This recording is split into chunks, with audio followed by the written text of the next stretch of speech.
as an enemy, and some treated him as an agent for sense gratification. It is generally said that the gopis were attached to Krishna for sense attraction, and yet they became first-class devotees of the Lord. Kamsa, Sutapala, Dantavakra, and other demons, however, were related to Krishna as enemies.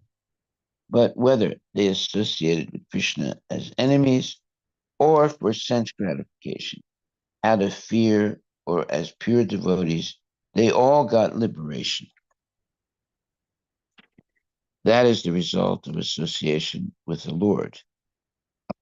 Even if one does not understand who he is, the results have the same efficacy.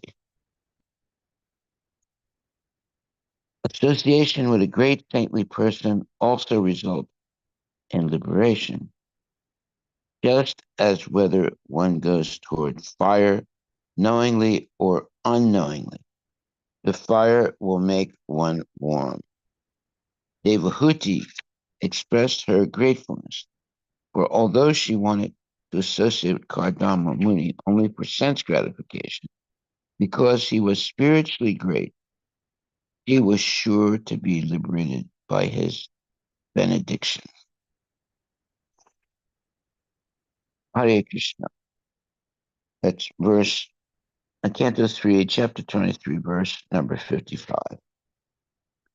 Association for sense gratification is certainly the path of bondage, but the same type of association performed with a saintly person leads to the path of liberation, even if performed without knowledge. Haripal. That just shows how powerful the association of pure devotee is.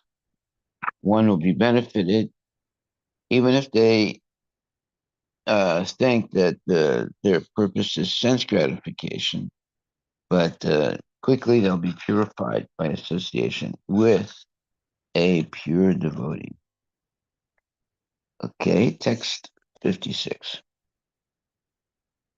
Anyone whose work is not meant to elevate him to religious life, anyone whose ritualistic performances do not raise him to renunciation, and anyone situated in renunciation does not lead him to devotional service to the Supreme Personality of Godhead, must be considered dead, although he is breathing.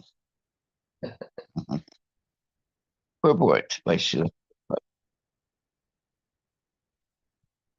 Devahuti's statement is that since she was attached to living with her husband for sense gratification, which does not lead to liberation from material entanglement, her life was simply a waste of time.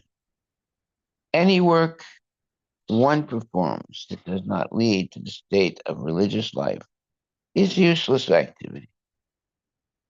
Everyone is by nature inclined to some sort of work. And when that work leads to religious life, and religious life leads to renunciation, and renunciation leads one to devotional service, one attains the perfection of work. As stated by Bhagavad Gita, any work that does not lead ultimately to the standard of devotional service is a cause of bondage in the material world. Yajnartat karmano nyatra loko yam karma bandhana. Unless one is gradually elevated to the position of devotional service, beginning from his natural activity, he is to be considered a dead body. Work which does not lead one to the understanding of Krishna consciousness is considered useless. In other words, waste of time.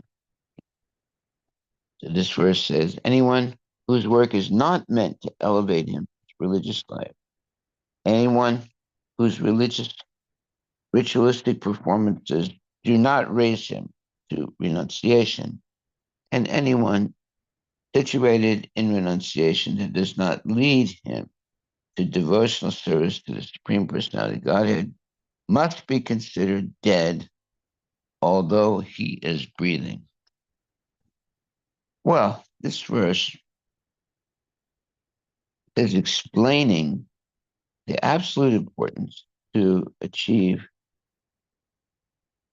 Krishna consciousness.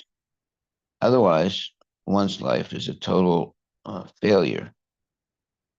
And uh, and that's why it says that, and religious life leads one to renunciation, and renunciation leads one to devotional service. One attains the perfection of work. So, devotional service, what is that? That is when one's uh, complete immersion in activity is only for pleasing Krishna with no other motive in the mind. So that's the perfection of all work, when one works only to please Krishna. Is that uh, easily attained? It is, but there are many obstacles, and those obstacles are due to attachments to material nature or to material things. So, as long as there's strong attachment to material things, it's very difficult to have a very, let's say, uh, pure life. That's why it says here that everyone is by nature inclined to some sort of work. And when that work leads one to religious life, and religious life leads one to renunciation, and renunciation leads one to devotional service, one attains the perfection of work. Well, most people think that renunciation of work, uh, you know, and just have meditation will lead to perfection, but that's not really true. Uh, One has to, uh, renounce material life of sense gratification, but that doesn't mean one renounces devotional service.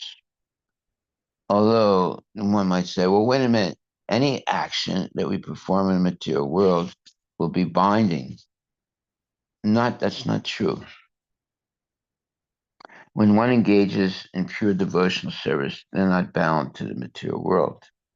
And they've already given up endeavoring for sense gratification, but they haven't given up engaging in Krishna's service in order to please the Lord with love and devotion.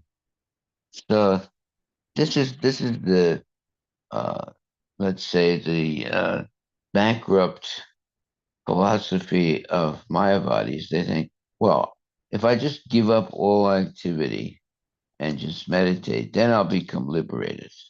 No, it's not true. You have to give up engaging in illicit activities. Okay, well, Mayavadis also do that, but then you have to engage in devotional service to the Lord. And Mayavadis usually do not do that. Sometimes they'll do that as a show, but it's not serious. And they're not going to dedicate their whole life serving Krishna. But they might do it for certain periods of time.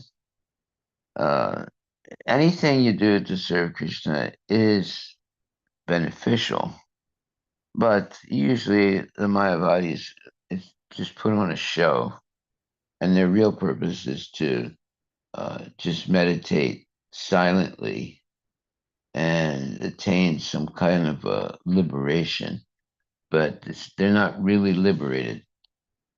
One is only liberated when they become completely dedicated to serving Krishna without any material, uh, let's say, desires, only desires to please the Lord. Okay, so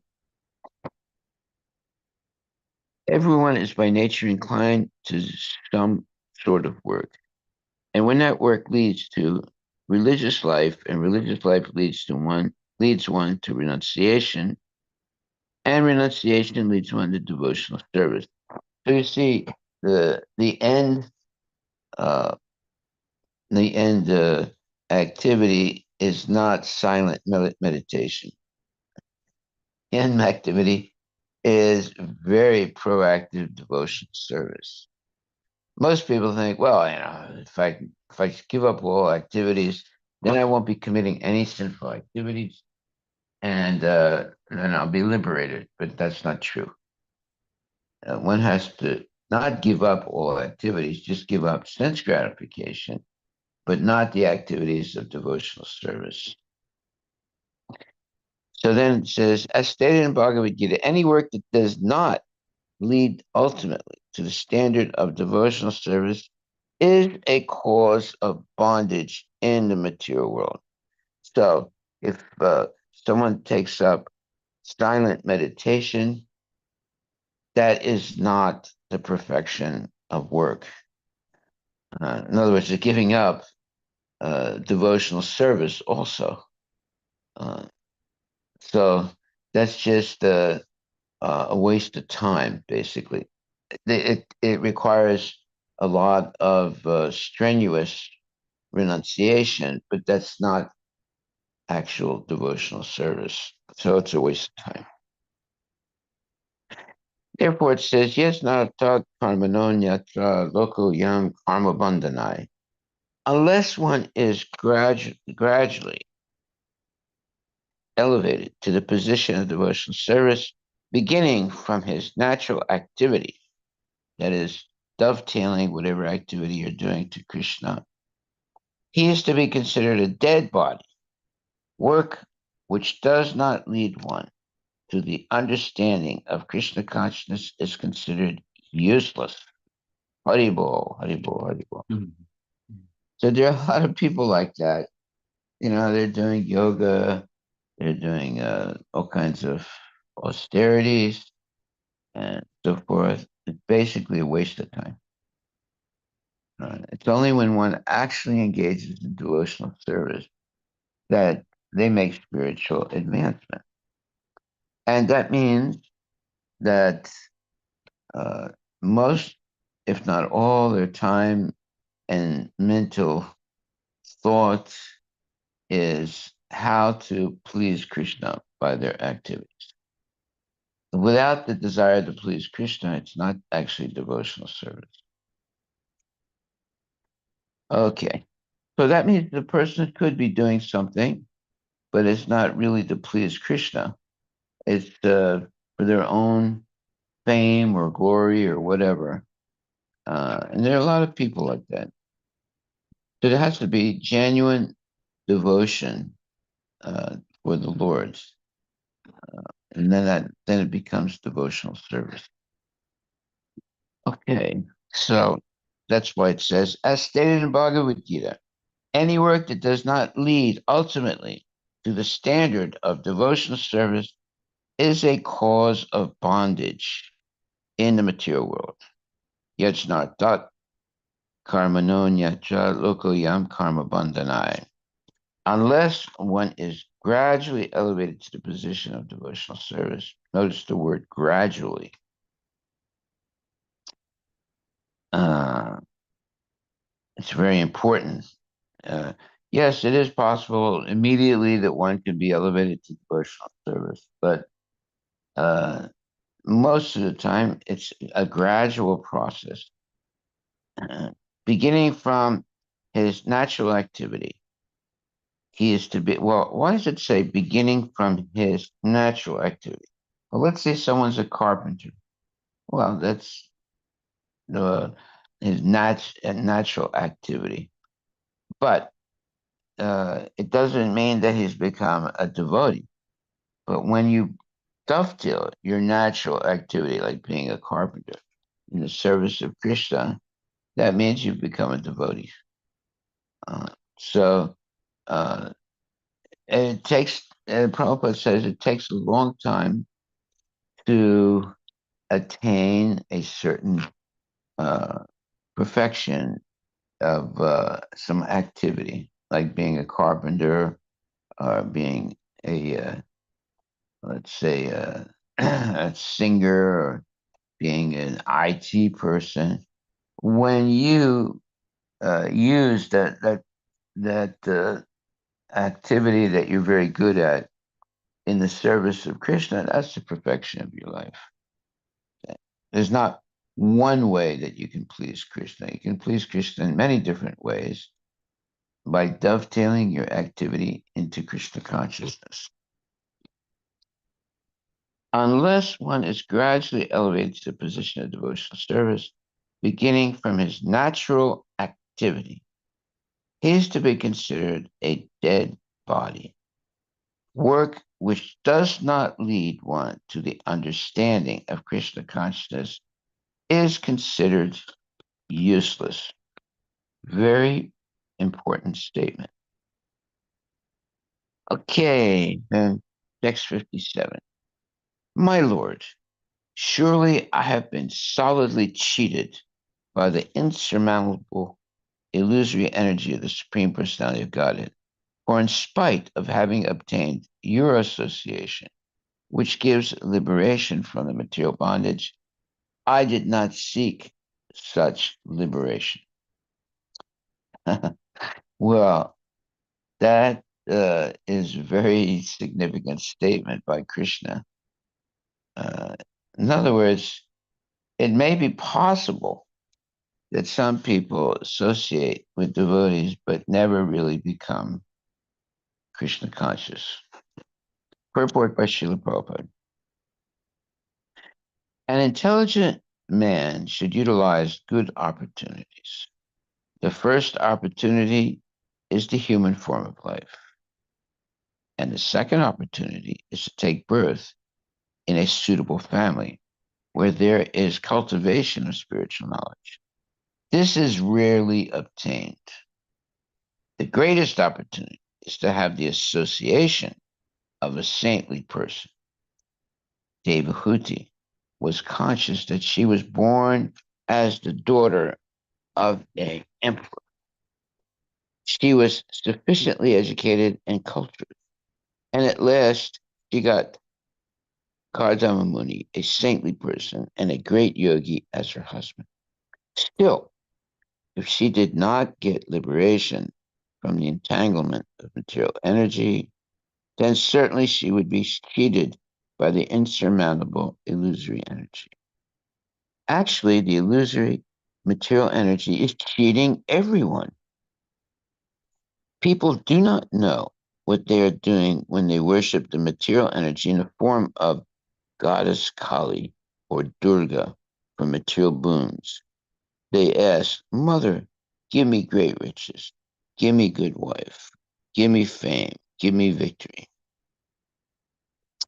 But such devotees of the goddess Maya or Durga do not know that they're being cheated by that goddess. Material achievement is actually no achievement because as soon as one is illusioned by the material gift, he becomes more and more entangled, and there is no question of liberation. One should be intelligent enough to know how to utilize material assets for the purpose of spiritual realization. That is called karma yoga or jnana yoga. Whatever we have, we should use as service to the Supreme Person. It is advised in Bhagavad Gita, Swakarmanatam abhyarcha. One should try to worship the Supreme Personality Godhead by one's assets. There are many forms of service to the Supreme Lord, and anyone can render service unto him according to the best of his ability. Thus ends the Bhaktivedanta purports of the third canto, 23rd chapter of the Srimad Bhagavatam, entitled Devahuti's Lamentation. Well, she was lamenting because even though she was associating with Kardama Muni, she didn't achieve Krishna consciousness. But then she was praying to the Lord that he please bless her with a suitable son. And that son became Kapila Muni, who is Krishna himself. And then her son educated her in Krishna consciousness, and she became a pure devotee. So it is possible to associate with a great saint, but only for some kind of sense gratification and miss the whole purpose of spiritual life. Okay, so one should try to worship the Supreme Personality of Godhead by one's assets. So it takes time to attain some kind of perfection in life. A lady can be an excellent cook, or an excellent seamstress, or an excellent this or that. Anything that you have, any, let's say, thing that you have perfected, uh, then you should use that perfected, uh, what you would call acumen, or activity in the service of the Lord. Okay, now let's say someone is a very good basketball player, professional basketball. Well, it took him a long time to get that, ability to put that basketball into the baskets. Uh, Now, what is he going to do, or she do? With the money that they get from that so-called, perfection as a basketball player, should be used in the service of Krishna. Then they've dovetailed their expertise into devotional service, and it's not enough simply to dovetail your service. What has to be done also is to associate with devotees so that you are always chanting Hare Krishna, thinking of Krishna, and offering uh, your money and service to the Lord.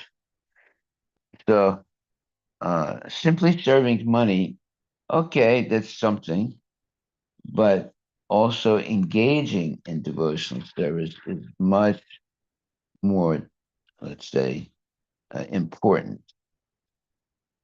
So giving money, yeah, a lot of people can give money, but to also be engaged in devotional service in a regulated way, that is more significant than simply giving money. So, Prabhupada said once that the disciple that gives money is appreciated, but the disciple that follows the regulative principles strictly is most pleasing to the guru, to the spiritual master. Okay, so following strictly the rules and regulations of Krishna consciousness is very pleasing to the spiritual master, because then you're going to be making tangible spiritual advancement. It's regulated. It's not sporadic. A little bit of this, a little bit of that. Uh, it's regulated. It's going on day after day, year after year. And it's appreciated by the spiritual master and Krishna himself, because it's a proof that the devotee is not interested in sense gratification, but is interested in pleasing Krishna. Now, there's hundreds and thousands of ways of pleasing Krishna, but the most important thing is always remember Krishna, never forget Krishna. There shouldn't be periods where you remember Krishna and periods when you forget Krishna. It should be always remembering Krishna and never forgetting Krishna. Then you make tangible spiritual advancement and you please the Lord and you please the devotees. Okay. So are there any questions?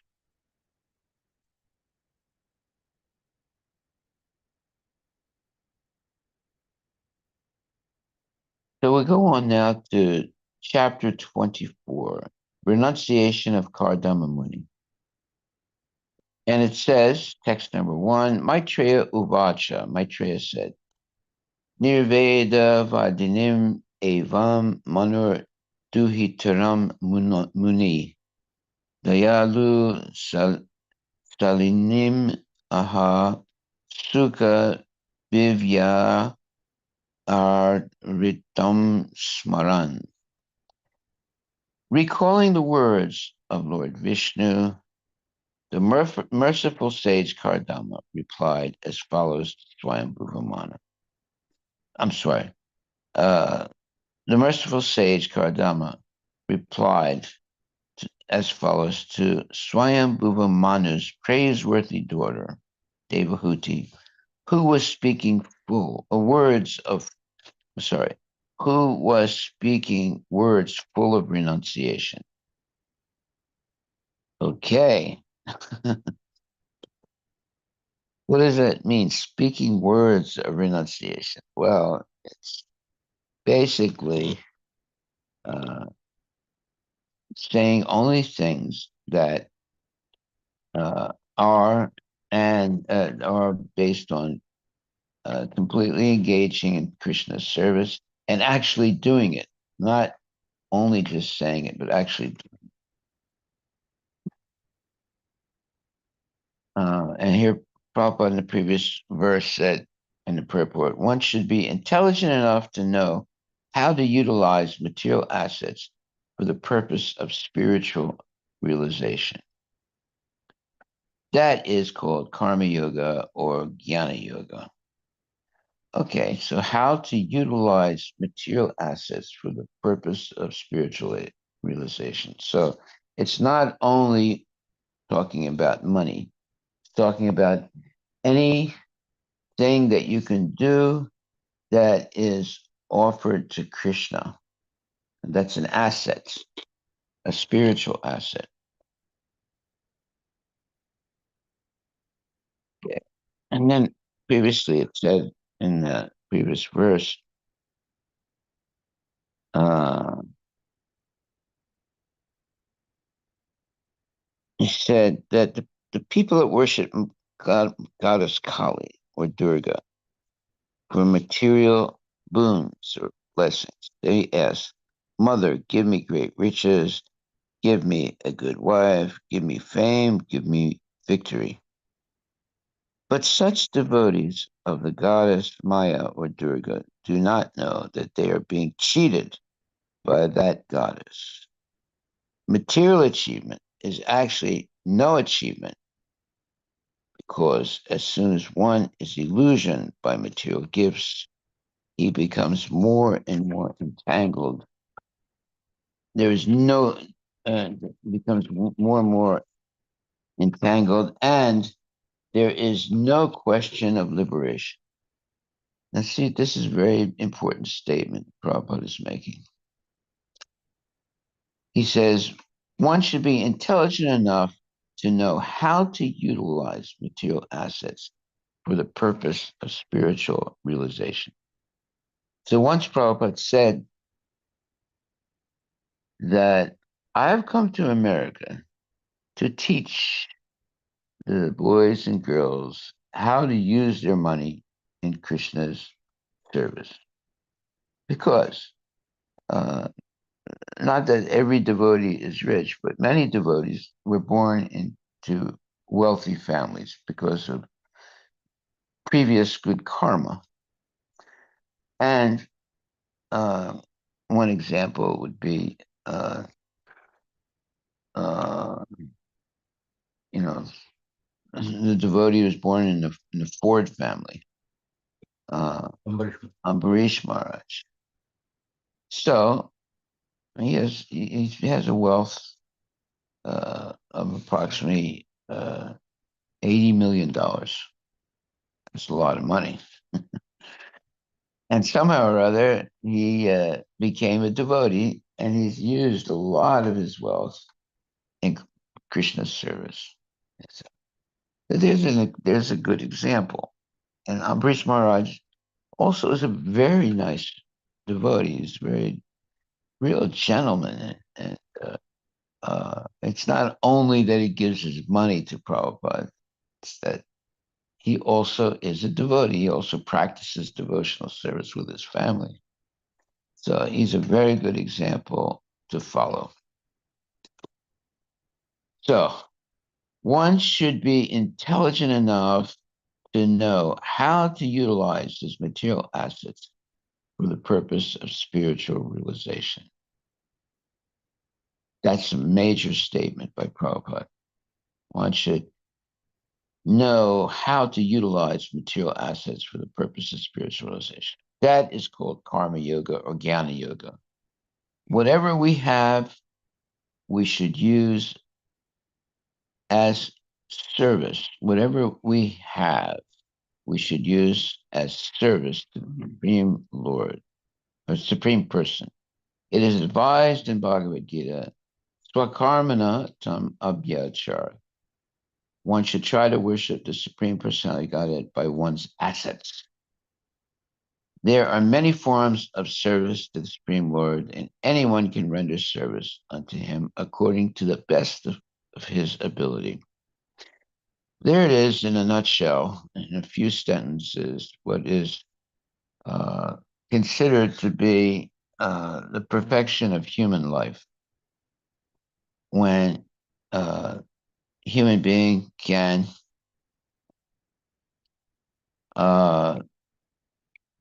try to worship the Supreme Personality of Godhead by one's asset.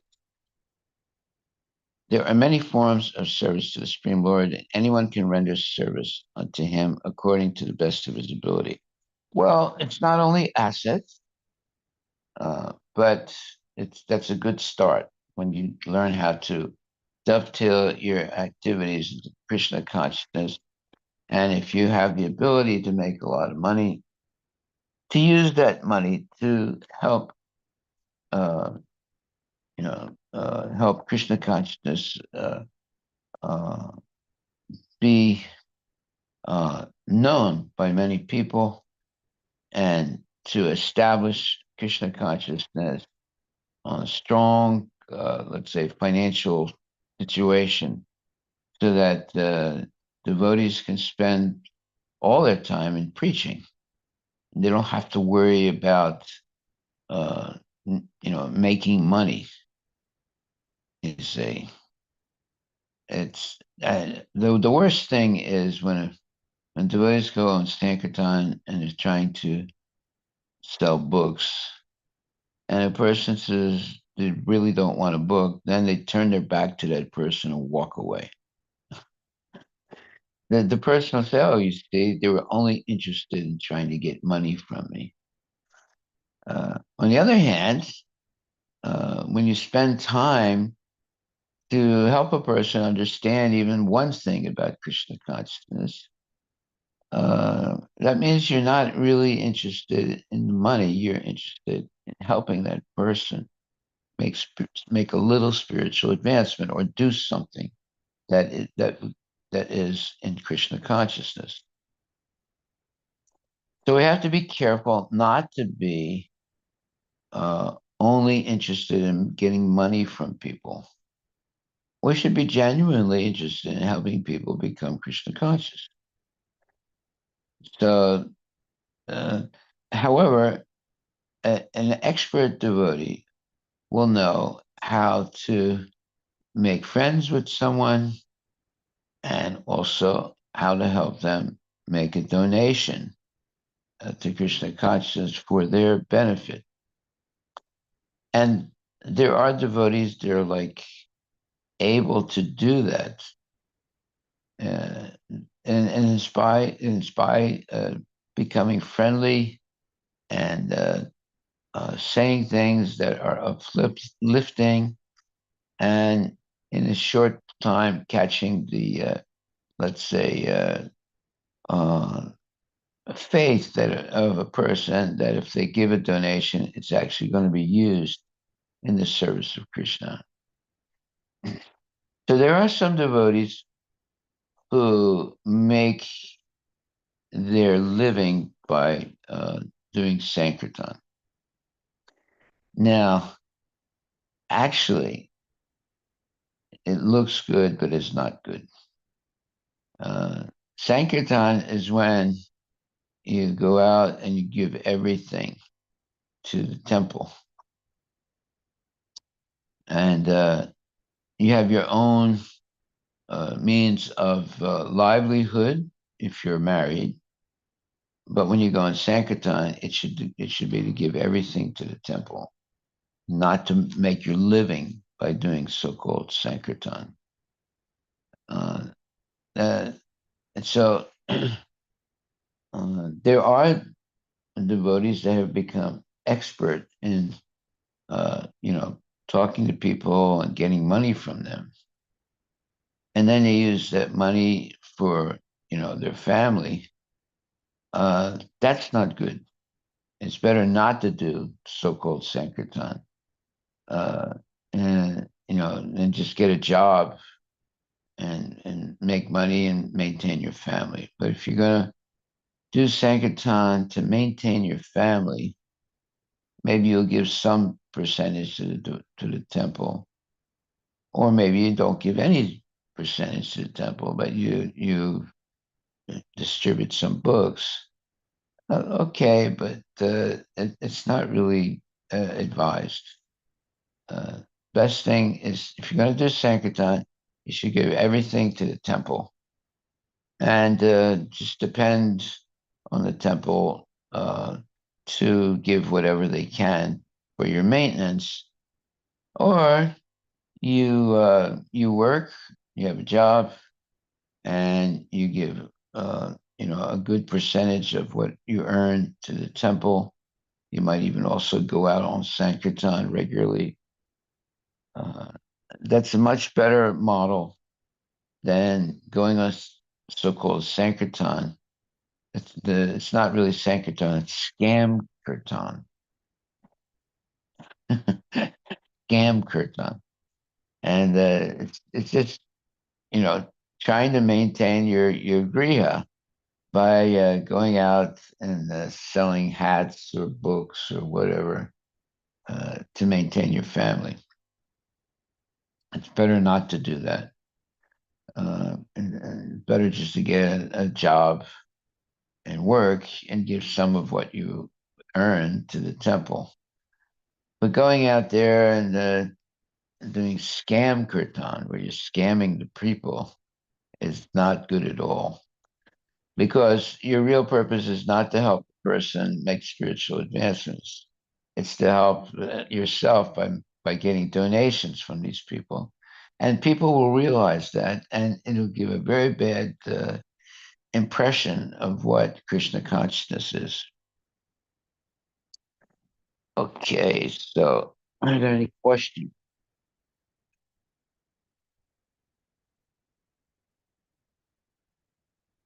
So it says here, it is advised in Bhagavad Gita, Swakarmana tam abhyarcha. One should try to worship the Supreme Personality Godhead by one's assets. There are many forms of service to the Supreme Lord, and anyone can render service unto him according to the best of his ability. Okay, so, everyone who is a normal person is working and is making assets. So one should try to worship the Supreme Personality Godhead by one's assets. That's one way to please Krishna. It's not the only way, but it's one way that you can please Krishna. So we have someone like uh, the grandson of Ford. Uh, what's his name again? Ambarish Maharaj. Yeah, he is very generous person who gives a lot of his money to the movement. And on top of that, he's a very good person. I mean, a real gentleman and really dedicated to Srila Prabhupada. I mean, when you meet him, you don't see him as being a very rich person. I mean, he doesn't act like that. He's very humble, and he's a good person. He's a friendly person, and he's completely dedicated to helping Krishna consciousness proliferate the message of Krishna. So he's a good example of a very wealthy person who uses a lot of his wealth in helping spread Krishna consciousness. And actually, Prabhupada has really touched his heart. So he's not contaminated by his money, which is very important. Whereas just a rich person gets contaminated by their money. They're getting that money because of previous lives of doing good things, maybe devotional service, or maybe just being very altruistic, giving donations and helping people and so forth. So they have good karma. Now, if they, in the present life, because of their previous good karma, they're born in a wealthy family, or they're born in a family of devotees, and they're in a position of doing a lot of good uh, activities to help spread Krishna consciousness. Uh, that is the right way to use your wealth and use your knowledge. It should be to spread Krishna consciousness. So some people might not be rich, but they're very intelligent. So they use their intelligence to spread Krishna consciousness. That is very good. And other people are born with a lot of into a family that's very wealthy by using some or all of that wealth in Krishna consciousness is a perfection of their life. Okay, so this statement, Swakarmana tam abhyarcha, one should try to worship the Supreme Personality Godhead by one's assets. Well, an asset is not only money. There are different assets that one may have. Like one may be a very good artist. Okay, so that's a big asset.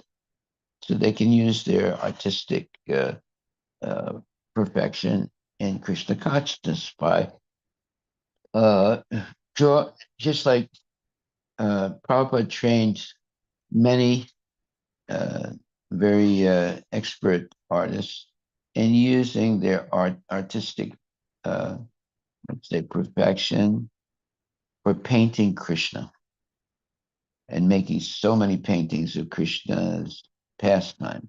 Wonderful paint. And they were used to embellish Prabhupada's books. So they dovetailed their artistic perfection in Krishna consciousness. And someone else might be a good musician. It's like we have our TK who came to our festival the last couple of days. So he was using his artistic say, uh, assets of singing and playing musical instruments in the service of Krishna. Okay? So everybody has some, let's say, perfected something in their life. If they use whatever they have perfected in the service of Krishna, that's the perfection of their life. So there are different types of things that people become good at doing, such as cooking, such as knitting, such as singing, and so forth. If they use that, uh, asset that they have in Krishna's service, that's the perfection of their life. Okay, so we'll stop right there. Are there any questions? Any questions anyone would like to ask?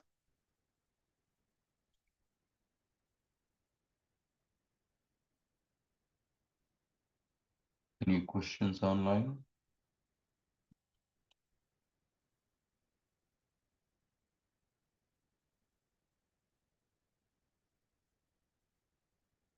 Okay, so we still have 5 minutes. So we'll go to chapter 24, Renunciation of Kardama Muni,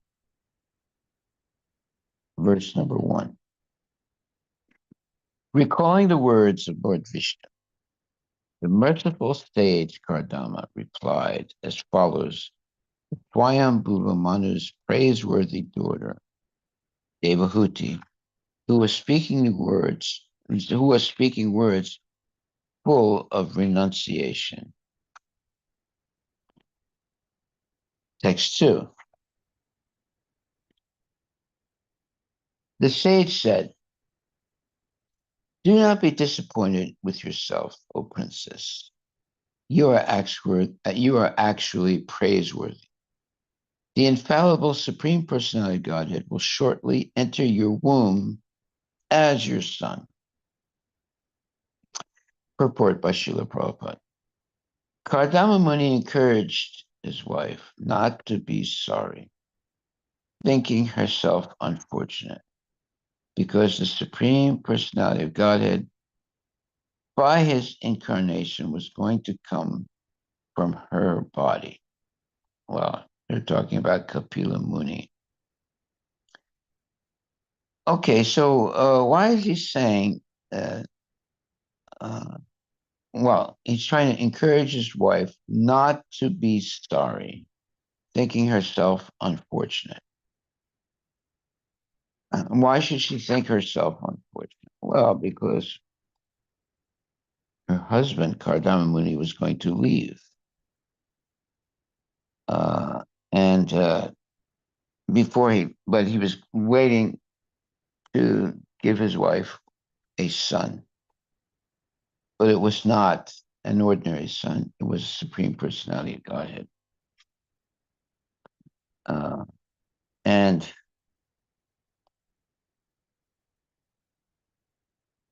what says here, recalling the words of Lord Vishnu, the merciful sage Kardama replied as follows to Swayambhuva Manu's praiseworthy daughter, Devahuti, who was speaking words of renunciation. Okay, so speaking words of renunciation. So the previous uh, chapter was Devahuti's lamentation. What was her lamentation? She says, not, and this is Canto 3, Chapter 23, previous chapter, text 54, not knowing your transcendental situation. She's speaking to her husband, Ardam. I have loved you while remaining attached to the objects of the senses. Nonetheless, let the affinity I have developed for you rid me of all fear. and in the purport, it said Devahuti is lamenting her position. As a woman, she had to love someone, somehow or other. She came to love Kardama Muni, but without knowing of his spiritual advancement. Kardama Muni could understand Devahuti's heart. Generally, all women desire material enjoyment. They are called less intelligent because they are most prone to material enjoyment. Devahuti laments because her husband had given her the best kind of material enjoyment but she did not know that he was also so advanced in spiritual realization. Her plea was that even though she did not know the glories of her great husband, because she had taken shelter of him, she must be delivered from material entanglement. Association with a great personality is most important in Chaitanya Charitamrita. Lord Chaitanya says that sadhu sangha, the association of a great saintly person, is very important because even if one is not advanced in knowledge, simply by association with a great saintly person, one can immediately make considerable advancement in spiritual life. As a woman, as an ordinary wife, Devahuti became attached to Kardama Muni in order to satisfy her sense enjoyment and other material necessities. But actually, she associated with a great personality. Now she understood this, and she wanted to utilize the advantage of the association of her great husband. Okay, so this is a very important statement. Okay, I'm reading from Canto 3, chapter 23. That was verse 54. Yeah, sometimes a woman marries an exalted devotee and is attracted to her husband because he is a devotee. And she wants to marry a devotee, a good devotee. But even then, she might not realize, how good her husband actually is. But over time, by the behavior of the husband, she realizes that she's made the right decision because he is a dedicated devotee, is not interested in sense gratification, but rather interested in helping his wife and anyone in Krishna consciousness.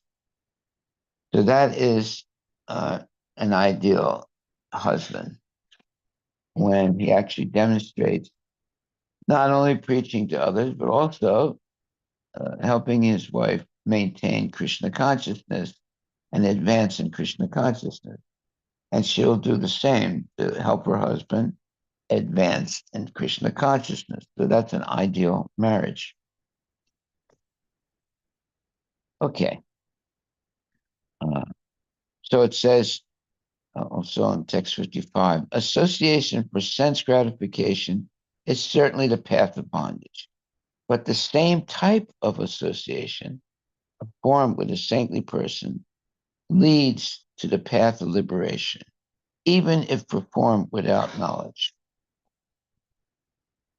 And in the purport, it says the association of a saintly person in any way bears the same result. For example, Lord Krishna met many kinds of living entities, and some treated him as an enemy, and some treated him as an agent for sense gratification.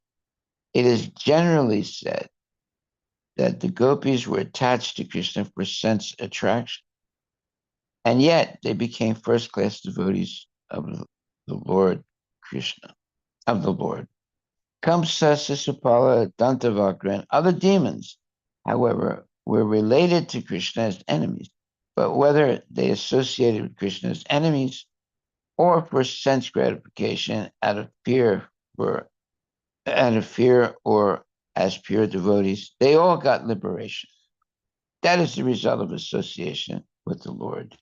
Even if one does not understand who the Lord is, the results have the same efficacy, the same benefit. Association with a great saintly person also results in liberation, just as whether one goes toward fire knowingly or unknowingly, the fire will make one warm.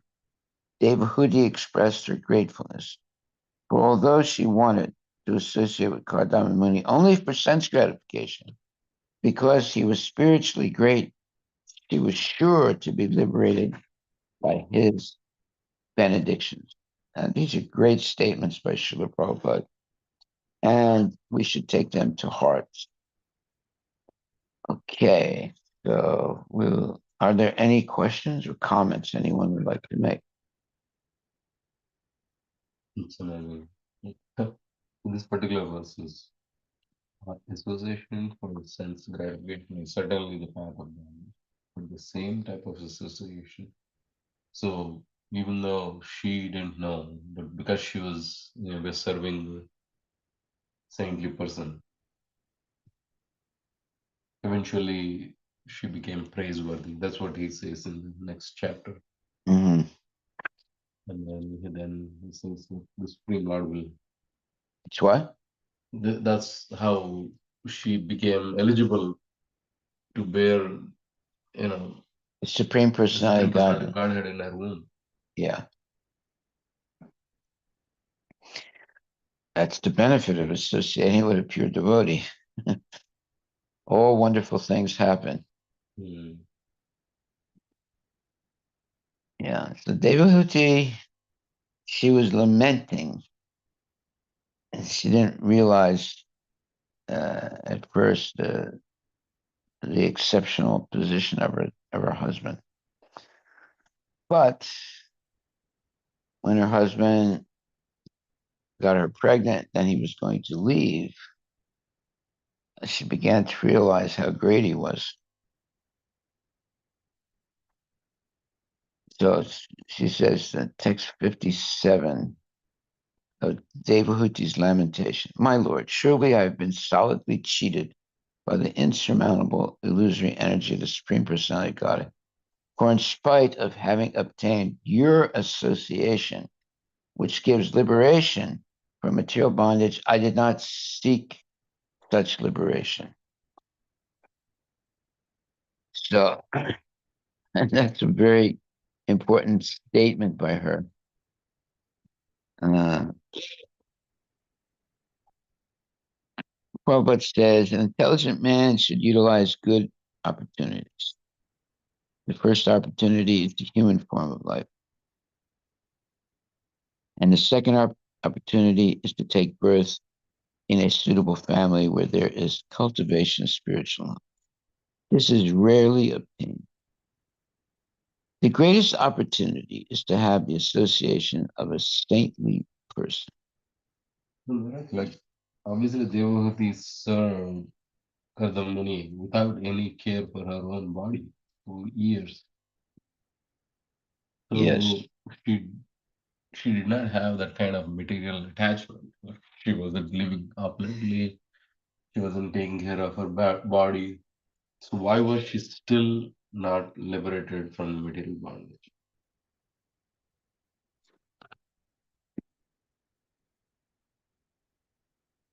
Okay. Well, she was born in a uh, royal family. She was used to uh, all kinds of material assets, and but she was sufficiently educated in the culture, and at last she got Kardama Muni, a saintly person and a great yogi, as her husband. Still, if she did not get liberation from the entanglement of material energy, then certainly she would be cheated by the insurmountable illusory energy. Actually, the illusory energy, material energy, is cheating everyone. People do not know what they are doing when they worship the material energy in the form of Goddess Kali or Durga for material boons. They ask, Mother, give me great riches, give me a good wife, give me fame, give me victory. But such devotees of the goddess Maya or Durga do not know that they're being cheated by that goddess. Material achievement is actually no achievement because as soon as one is illusioned by material gifts, he becomes more and more entangled. And there is no question of liberation. One should be intelligent enough to know how to utilize material assets for the purpose of spiritual realization. So, with that statement, Prabhupada once said uh, that my uh, American students are coming from many of them are coming from wealthy families, but I have come to teach them how to use their money in Krishna's service. And that's what he did. When Prabhupada came to the United States, he didn't have any money. He only had $7 in his pocket. Right? But so many uh, people, boys and girls, became devotees, and some of them came from very rich families, like Ambarish Maharaj and others. And he taught them to use their money in the service of Krishna. And that's why it says one should be intelligent enough to know how to utilize material assets for the purpose of of spiritual realization. That is called karma yoga or jnana yoga. Now you see, now they're building uh, this big temple. A lot of the money for that big temple in Mayapur was given by Ambarish Maharaj. You know, up to I think something like $30 million or more. And now that project is costing over $100 million. Right?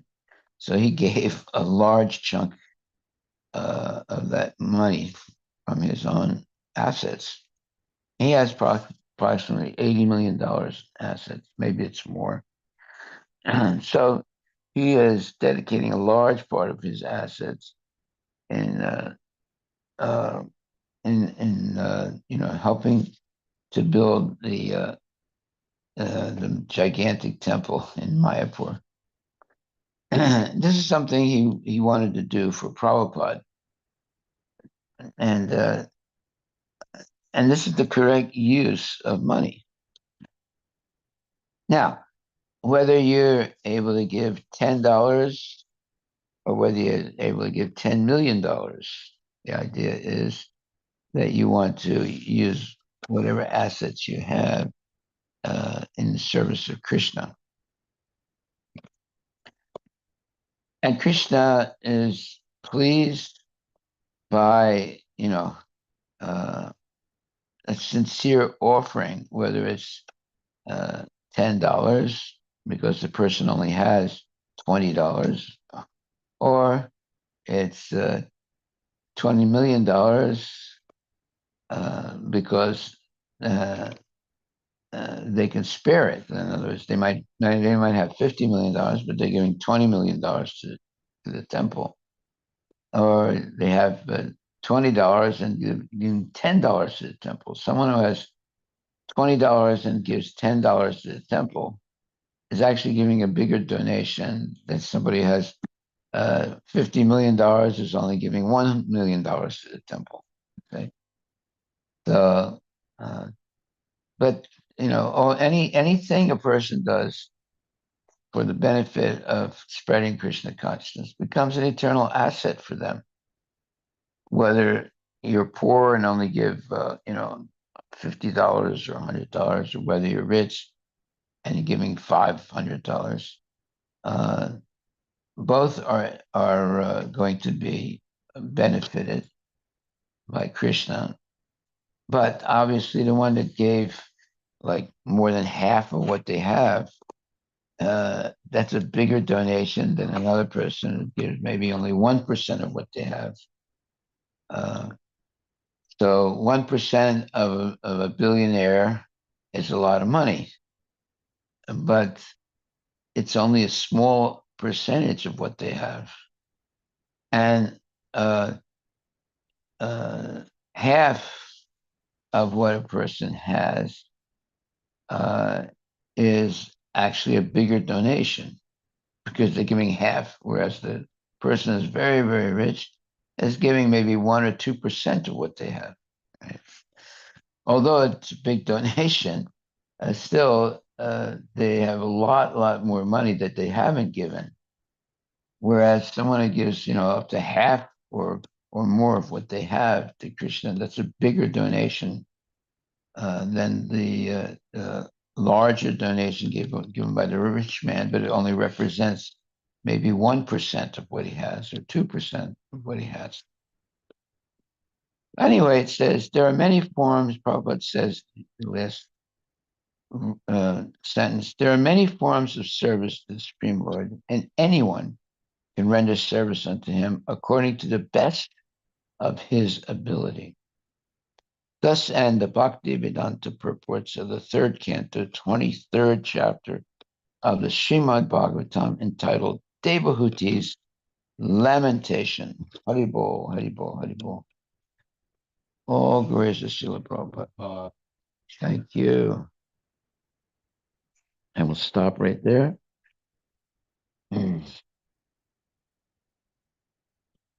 So we will try to render service unto Krishna according to the best of our ability.